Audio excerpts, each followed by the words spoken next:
Hello les petits maniaques, comment allez-vous? Alors aujourd'hui, je vous propose de retrouver Alexandra qui va nous parler des jeux de société. C'est souvent un gros micmac, on trouve plus les pièces. Quand on prend une boîte, on a toutes les autres qui tombent. Et donc Alexandra elle a une super astuce pour bien ranger ses jeux de société. À toi Alexandra!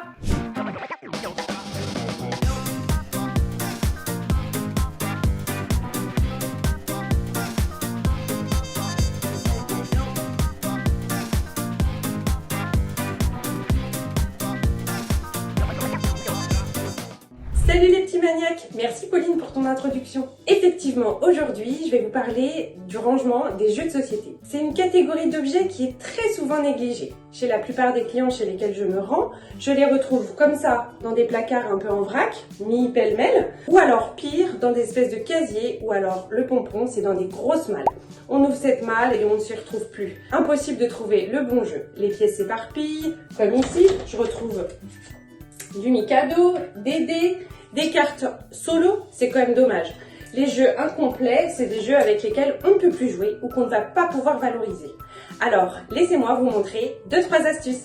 A tout de suite. Voilà, le placard est vidé, le tri est fait, je n'ai conservé que les jeux qui me sont utiles. Les autres, je vais pouvoir les valoriser en les donnant à des associations ou en les revendant tout simplement.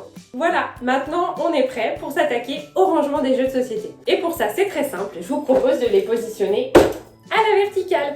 Un peu à la manière d'une bibliothèque, on va pouvoir les ranger les uns à côté des autres et puis pouvoir les choisir et voir l'ensemble des jeux qu'on possède. Ça va également nous permettre de gagner de la place, vous allez voir ça. Enfin, la petite astuce du jour, c'est l'élastique. Effectivement, ranger à la verticale sans mettre d'élastique, c'est risqué. Alors, hop, on positionne un élastique comme ceci. Ça évitera que les boîtes ne s'ouvrent et que les objets, les petites pièces, ne tombent.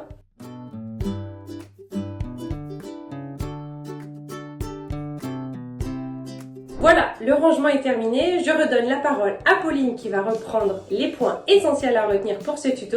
Et moi, je vous dis, à vous de jouer!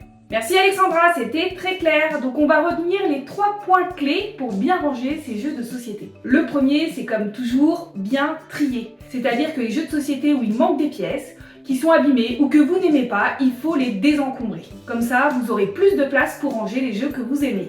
Deuxième point, on va voir qu'on range à la verticale. Effectivement, ça permet de prendre une seule boîte sans faire tomber toutes les autres. Par contre, il faut une astuce, c'est le troisième point, c'est les élastiques. L'élastique va permettre de tenir la boîte bien fermée quand on la manipule. Voilà, vous avez une idée pour bien ranger vos jeux de société, donc n'hésitez pas à m'envoyer vos photos. N'hésitez pas non plus à suivre notre chaîne YouTube en vous abonnant ou à nous retrouver sur tous les réseaux sociaux. C'est bon pour vous?